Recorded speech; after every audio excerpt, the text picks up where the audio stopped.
మనం నిత్యం తినే ఆహారంలో పప్పు ధాన్యాలు ముఖ్యమైన భాగం. కొంతమంది అయితే రోజు తప్పక పప్పు వంటకాలను తయారు చేసుకుంటారు. కందిపప్పు, పెసరపప్పు, శనగపప్పు వంటి వివిధ రకాల పప్పులతో కూరలు, సాంబార్ వంటివి చేస్తారు. ఈ పప్పులు ఆరోగ్యానికి ఎంతో మేలు చేస్తాయి. వీటిలో ప్రోటీన్, ఫైబర్ అధికంగా ఉండి శరీరానికి అవసరమైన పోషకాలను అందిస్తాయి. పప్పు ధాన్యాలు తినడం ఆరోగ్యానికి ఎంతో మేలు చేస్తుంది. ముఖ్యంగా పెసరపప్పు ఆరోగ్యానికి చాలా ప్రయోజనకరంగా ఉంటుంది. ఇవి ప్రోటీన్, ఫైబర్ పుష్కలంగా ఉండడం వల్ల బరువు తగ్గడంలో సహాయపడతాయి. ఎల్డిఎల్ కొలెస్ట్రాల్ను తగ్గించి గుండె జబ్బుల ప్రమాదాన్ని తగ్గిస్తాయి. అయితే కొంతమందికి పెసలు ప్రమాదకరంగా ఉండవచ్చు. పెసరపప్పులో ప్యూరిన్లు ఎక్కువగా ఉంటాయి. ఇది యూరిక్ యాసిడ్ ఉన్నవారు దూరంగా ఉండాలి. వీటిలో ఉన్న ప్రోటీన్ యూరిక్ యాసిడ్ స్థాయిలను పెంచుతుంది. యూరిక్ యాసిడ్ కోసం తక్కువ ప్యూరిన్ ఆహారాలు తీసుకోవాలి. పెసరపప్పులో లెక్టిన్లు అధికంగా ఉంటాయి.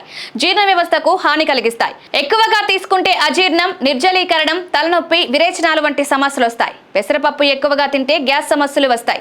పచ్చి పెసరపప్పు పొట్టు కడుపు నొప్పి, వాంతులు, విరేచనాలకు కారణమవుతుంది. ఈ పప్పులో ఉండే సహజ చక్కెరను శరీరం విచ్ఛిన్నం చేసినప్పుడు వాయువు ఏర్పడుతుంది. కడుపులో గ్యాస్ ఉబ్బరం ఉంటే వీటిని తగ్గించడం మంచిది.